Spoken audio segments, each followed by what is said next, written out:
To crash the cargo ship, Dawn Runner shuddered as it dropped out of hyperspace near the ice planet. Theta 7. Captain Jake Miller gripped his console, watching the fuel readings flash red. 3 months hauling supplies to the outer colonies, and now this engine failure in the middle of nowhere. Emergency landing protocol initiated, the ship's AI announced in its flat tone. Jake strapped himself in as the ship began its violent descent through Theta 7's atmosphere. The crash came hard. Metal screamed against ice as the Dawn Runner carved a deep furrow across the frozen wasteland before coming to rest against a crystalline mountain. Jake's head rang as he checked the damage reports. Life support was holding, but barely. The distress beacon was dead. No one would find him here. He pulled on his thermal suit and stepped outside. The cold hit him like a physical blow, even through the insulation. The wind howled across endless white plains under a pale blue sun. In the distance, strange ice formations jutted from the ground like frozen lightning. That's when he saw the HFY. Other crash site. A sleek, curved vessel lay half buried in the snow about a mile away. Its hull was a deep purple that seemed to shift colors in the weak sunlight. Jake had never seen anything like it, definitely not human technology. The trek across the ice was brutal. Each step sank deep into the powder, and the wind tried to push him back, but curiosity drove him forward. As he got closer, he could see the alien ship was beautiful in its strangeness. Smooth curves flowed like water frozen in time, and symbols that hurt to look at directly were carved into its surface. A section of the hull had been torn open, revealing a soft blue glow from within. Jake approached carefully, his breath forming. Clouds in the frigid air. He called out, not expecting an answer. "Hello? Anyone alive in there?" A voice responded musical, like wind chimes in a gentle breeze, but speaking perfect English. "Human? You speak the trade language?" Jake's heart hammered. First contact. He was having first contact with an alien species. "Yes, I speak English. Are you hurt?" "I am ... The ship's systems have failed. I cannot leave this chamber." Jake squeezed through the torn opening, his suit's lights cutting through the alien vessel's interior. The walls were covered in the same shifting purple material, and strange plants grew in carefully tended beds along the corridors. The air was warmer here, thick with moisture and an odd sweet scent. He found her in what looked like a control room. She sat on a throne-like chair, and Jake's first thought was that she was the most beautiful being he had ever seen. Her skin was pale blue, almost translucent, with silver patterns that seemed to move like living tattoos. Her hair was white as fresh snow, flowing around her shoulders like silk. But it was her eyes that caught him, large, luminous, and filled with intelligence. "You are not what I expected," she said, studying him with those remarkable eyes. "I am Princess Lyra of the Frost Realm. My ship was damaged in the storm." "Jake Miller," he replied, pulling off his helmet. "Human, my ship crashed too." The Princess Lyra smiled, and it was like watching the sun rise. "How interesting. A human, here on this frozen world. Tell me, Jake Miller, do your people still generate heat as they once did?" "Generate heat? I mean, we're warm-blooded, if that's what you mean." Her smile widened. "Perfect. The ship's heating system is offline. My people, we ... We cannot survive. Long and true cold. But if the legends are true, humans burn like little stars from within." Jake felt a chill that had nothing to do with the temperature. "What exactly are you asking?" "I am asking you to stay close, human, very close. Your body heat may be the only thing that keeps me alive until rescue arrives." She gestured to the space beside her throne. "The emergency protocols have sealed this chamber. Neither of us can leave until the storm passes and the systems reset." Jake looked around the sealed room, then back at the alien princess. Her skin was already taking on a darker blue tinge, and he could see her shivering despite her attempts to hide it. "How long until rescue?" he asked. "For my people? Perhaps days. For yours?" Jake thought of his dead distress beacon, of the remote location, of the supply schedules that wouldn't miss him for weeks. "Longer." Lyra nodded solemnly. "Then we must help each other survive." Jake Miller. "I will share my ship's remaining power and food stores. And you?"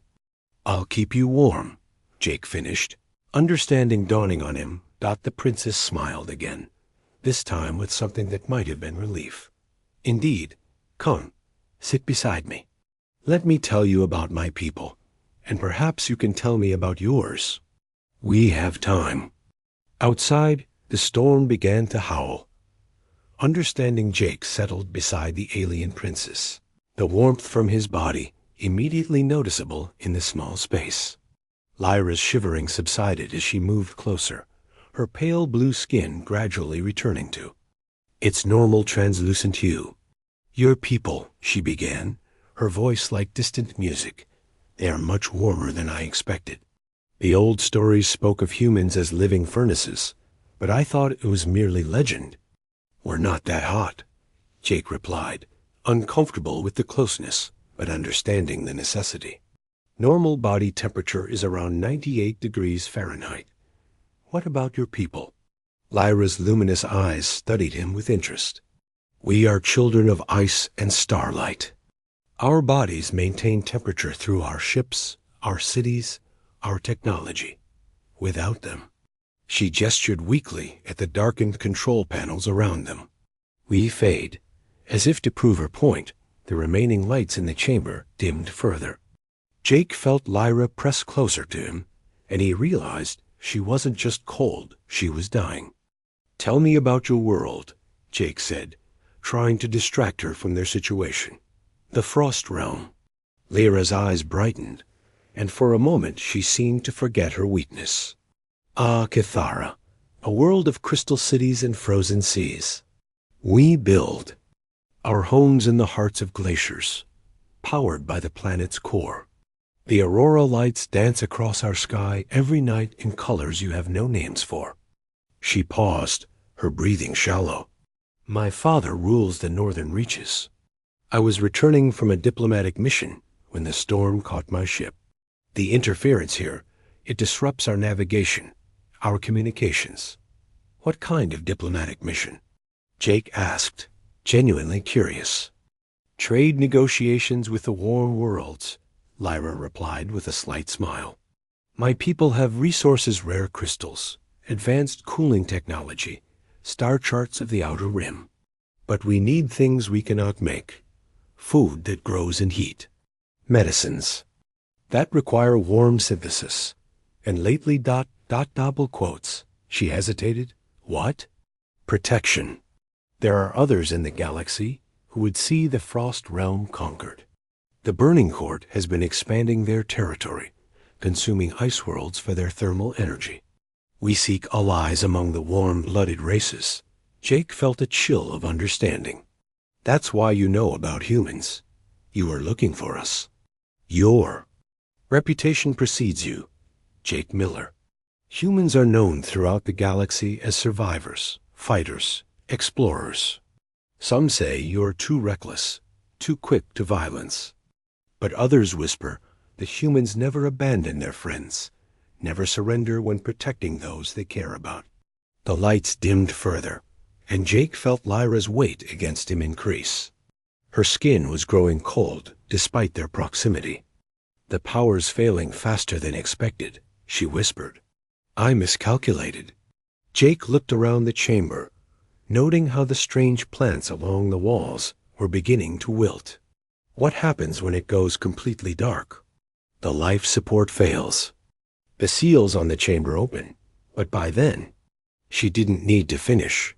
Jake stood up, immediately feeling the chamber's temperature drop. "There has to be something we can do. Some backup system, some emergency protocol." "You do not understand," Lyra said, her voice weaker now. "This is not just loss of heat. When we are separated from our technology, from our artificial warmth, we begin to fade. Not just physically, but essentially. We become less than we are. What do you mean? My people, we are connected to our machines, our cities, our ships. They are part of us as much as our hearts or minds. Without them, we lose ourselves, become mere shadows. Jake felt a surge of this stubborn determination that had gotten him through pilot training, through the harsh years of cargo runs, through every challenge life had thrown at him. No, I won't let that happen. He began examining the control panels, looking for anything that might help. The symbols were alien, but some patterns seemed almost familiar. Can you read these displays? Lyra struggled to focus on the panels. Emergency ... reserves, but they require manual activation. I am too weak. Tell me how. The crystal matrix beside the main display. It must be aligned with the ship's core frequency. But the process requires steady hands and precise timing. One mistake and the remaining power will be lost forever. Jake studied the crystal device. It was beautiful, like a frozen star, but completely foreign. Walk me through it. Lyra took his hands in hers, and Jake was shocked by how cold they were. Her touch was gentle, almost reverent. Your hands are so warm, she whispered, like holding pieces of the sun. Focus, princess. How do I save us? She looked up at him with those remarkable eyes, and Jake saw something there that made his heart race, trust, complete, absolute trust. Very well, Jake Miller. Let me teach you to speak to the ice. The bond under Lyra's careful guidance, Jake's hands moved across the crystal matrix. The device responded to his touch, glowing faintly as he adjusted the faceted surfaces. Each movement required precision too fast, and the crystals would crack. Too slow, and the remaining power would drain away. Turn the third segment clockwise, Lyra whispered, her breath warm against his ear. Feel for the resonance. Jake followed her instructions, and suddenly he could sense something, a low vibration that seemed to come from the ship itself. The crystal grew brighter, and around them, the chamber's lights flickered back to life. Excellent, Lyra said, and Jake felt a surge of pride at the approval in her voice. Now the difficult part. The core frequency must be matched exactly, or the backup power will overload. Jake's hands moved instinctively now, guided by Lyra's voice and something deeper, an understanding of the alien technology that shouldn't have been possible. The crystal sang under his touch, harmonizing with the ship's systems. How am I doing this? Jake asked as the life support systems hummed back to life. You are not just warming me, Jake Miller, Lyra replied, her voice stronger now. You are connecting with the ship. Human neural patterns, they are more adaptable than we realized. You are learning to think like ice. The backup power stabilized, and Jake felt the temperature in the chamber rise to comfortable levels. The plants along the walls straightened, their crystalline leaves catching the renewed light. But more importantly, color was returning to Lyra's skin. We did it, Jake said, settling back beside her. You did it, Lyra corrected. I have never seen a warm blood interface so naturally with our technology. It should not be possible. Jake studied the princess as she recovered. Her silver patterns were moving more actively now, swirling across her skin like living art. What do those markings mean? Lyra looked down at her arms, where the patterns were particularly active. They show our connection to the ice. Emotion. Health. Our bond with technology. It all reflects in the patterns. She paused, seeming embarrassed. Right now, they are showing something else. What? Gratitude. And ... She hesitated. Among my people, when someone saves your life, when they share their warmth so completely, it creates a bond. The patterns are reflecting that connection. Jake felt something shift between them, an awareness that hadn't been there before. What kind of bond? The thermal bond. It is ancient, from before we had technology to keep us warm. In the old days, when ice workers were trapped in storms, they would share heat to survive. But the bond was more than physical. It connected their spirits, their life forces. And that's happening to us? Lyra nodded, her eyes meeting his. I can feel your warmth not just on my skin, but deeper. Your strength, your determination, your refusal to give up, it is becoming part of me. Jake realized he was experiencing something similar.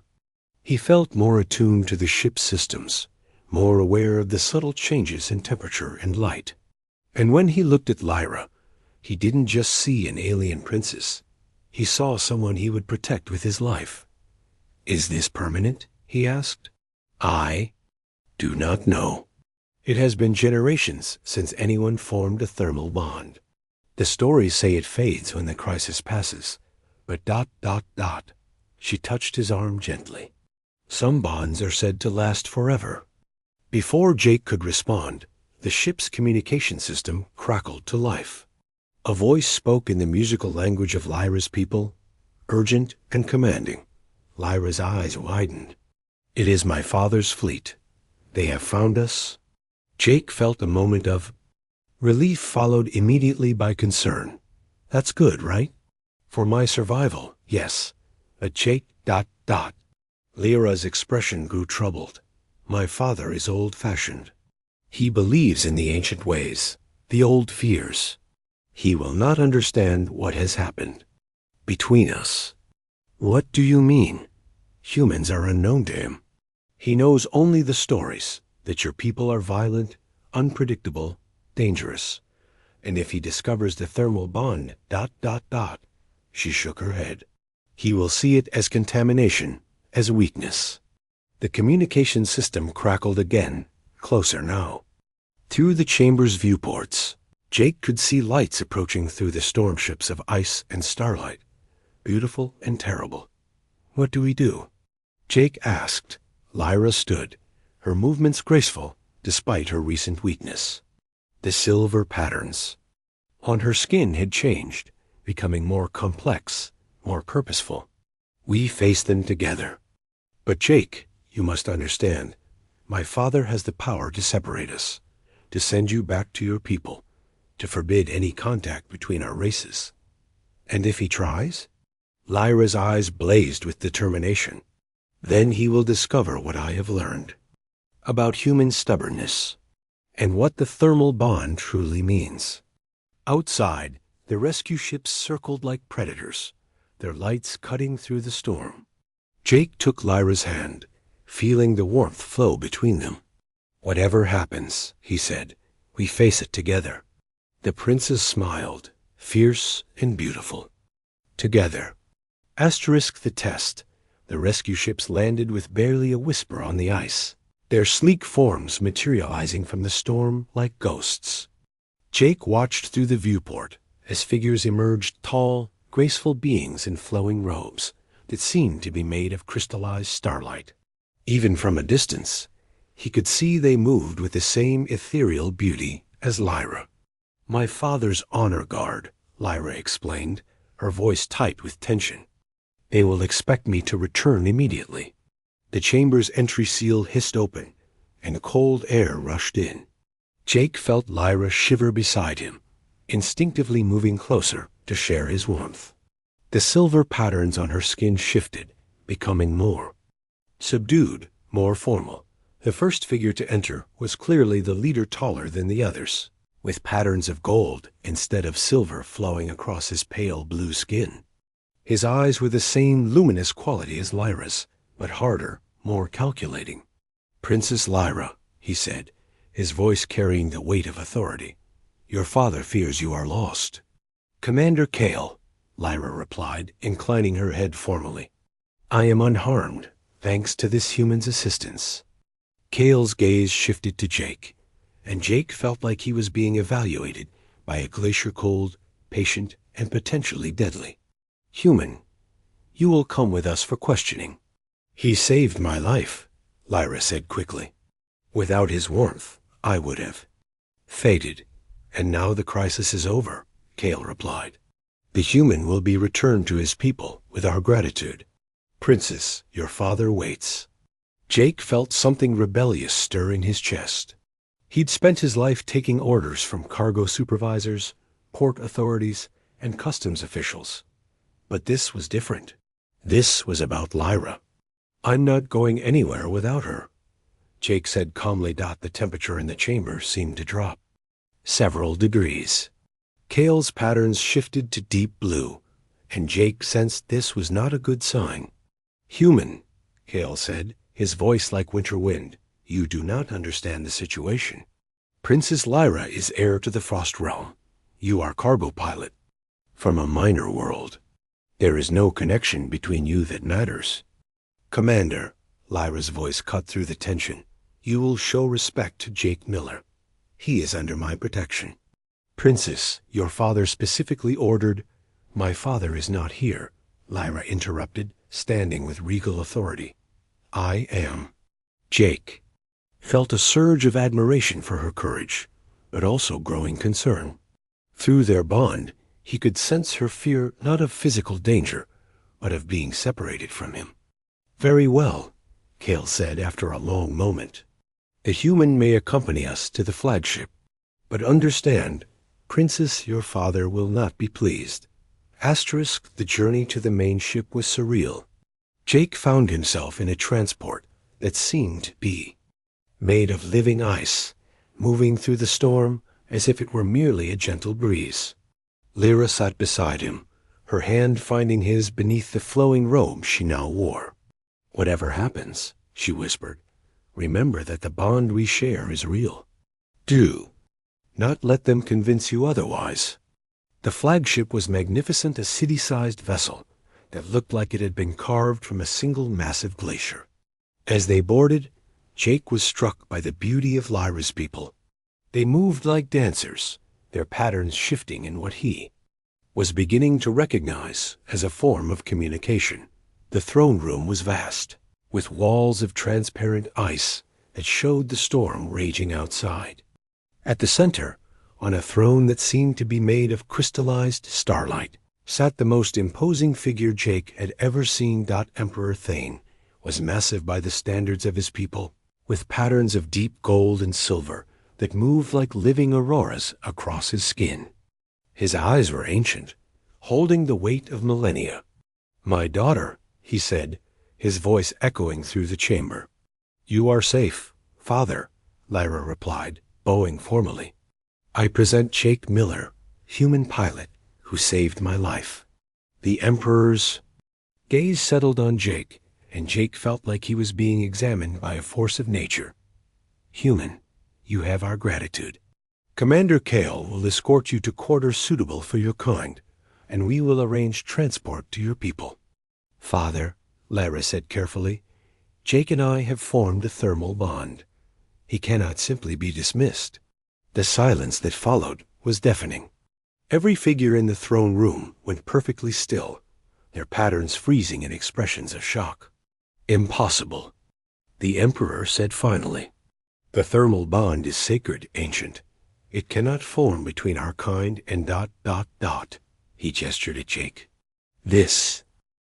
Jake felt anger rising, both his own and Lyra's, through their connection.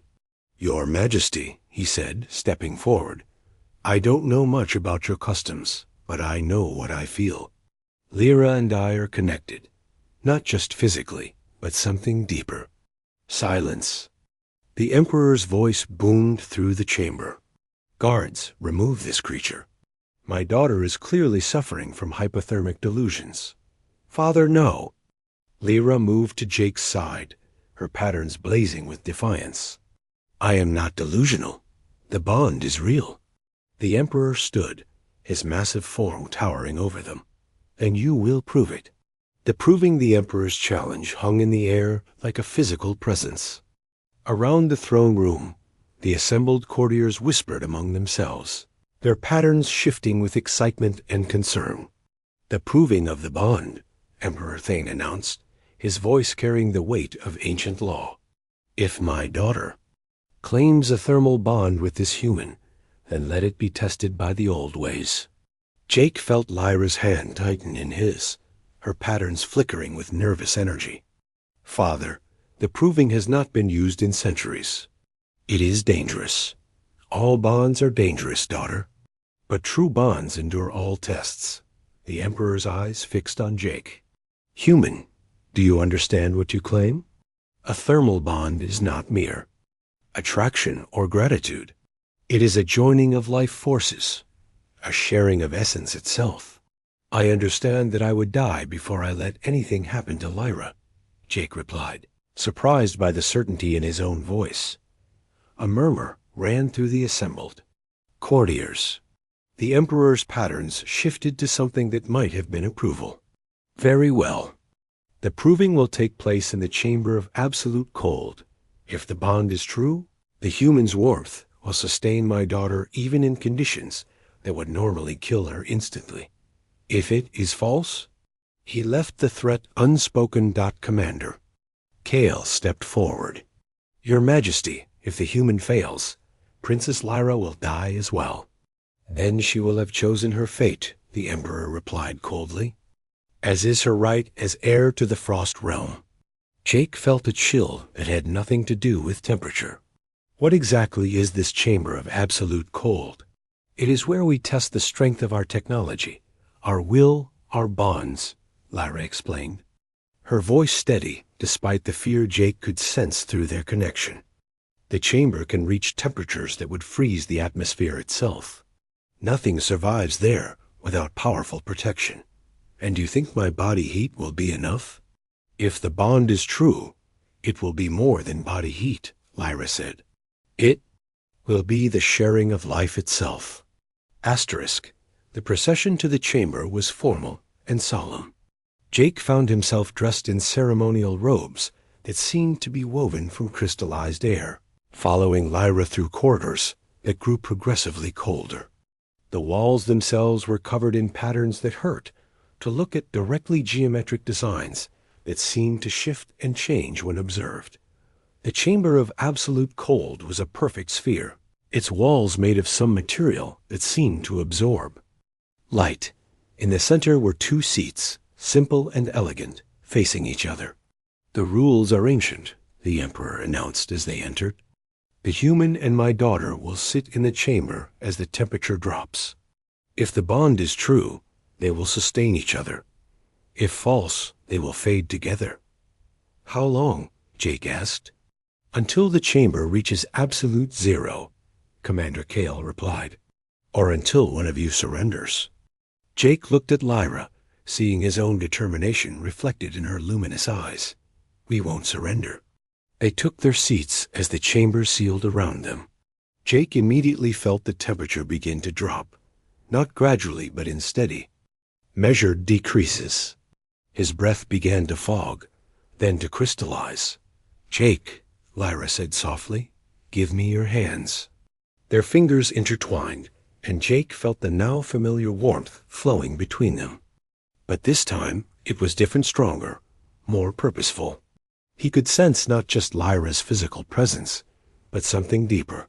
Her thoughts, her emotions, her very essence. The temperature continued to drop. Jake's civilian clothes would have been useless, but somehow he felt warm. More than warm, he felt alive in a way he never had before. The bond is holding, Lyra whispered, wonder in her voice. I can feel your strength, your warmth, your life force sustaining me. Around them, the chamber grew so cold that the air itself began to shimmer.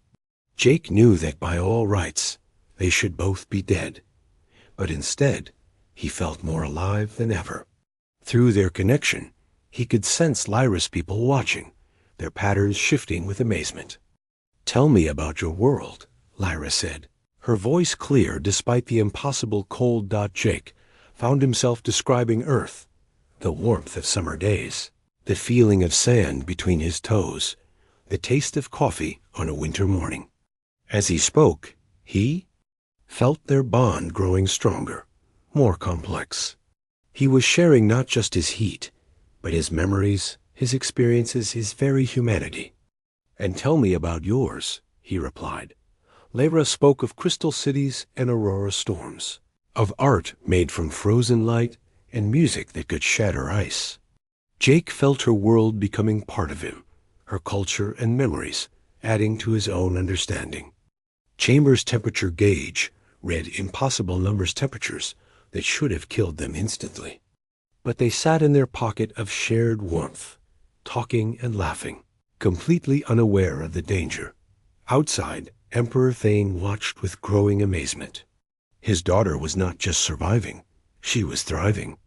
And the human, this impossible creature, was somehow sustaining them both.